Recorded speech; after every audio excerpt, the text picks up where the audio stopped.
What's your reaction? Well, it's incredible, isn't it? I mean, it's a real honour to think that there are so many people out there who've put their name across against your name. Actually, I had my boys swimming yesterday in the swimming pool. There's a bunch of about 8 children in the pool asking me if I was Marvin Rees, So it's incredible to be on the receiving end of that kind of excitement. And just remember, it's a real honour to be put in this position for Bristol. Your speech obviously touched upon your background. I mean, it's very personal for you, isn't it, this to have come to this position from where you came from? Yeah, absolutely. I mean, politics should be personal, right? I suppose it's part of my frustration with the framework that says that all we are party politicians. That's not true. You join a party because you share values, and the parties can support people from unlikely backgrounds to get elected. But my politics and my passion for Bristol and my priorities comes out of the way I grew up here. Feeling like I was on the outside, feeling in many ways like I was left behind. And that's the thing that's made me aspirational, but not just for me, but for other people. That pain of seeing people that don't get the opportunity to flourish in the way that they should. And Bristol's offered me some challenges.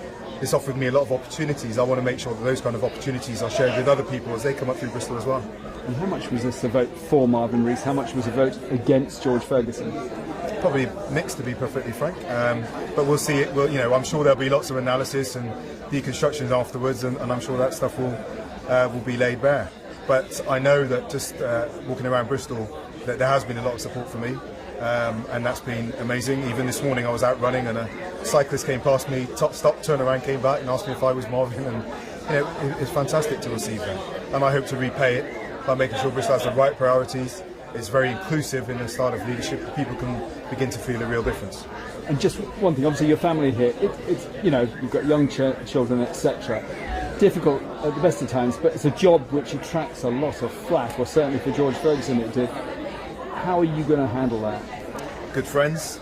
I give a number of talks to young people quite often. One of the pieces of advice I give them as teenagers is choose your friends well and get good friends around you. And we've got a fantastic network of friends. That will be very important because inevitably that stuff is going to come. But also, I mean, I'm just standing up anyway, We've got to have family people coming forward for politics. Otherwise, politics comes to preserve people who don't have families, and that will rob us of a whole raft of thought that we actually need in our policy making and our leadership decision making processes. So I'm going to protect my family. I'll make sure I carve out time, make sure I'm still a good father and as the best husband I can be. But I'm also Mayor of Bristol, and that's the job I've signed up to do, and that's the job I'm going to do. And as Mayor, you're going to have a cross-party cabinet? Absolutely.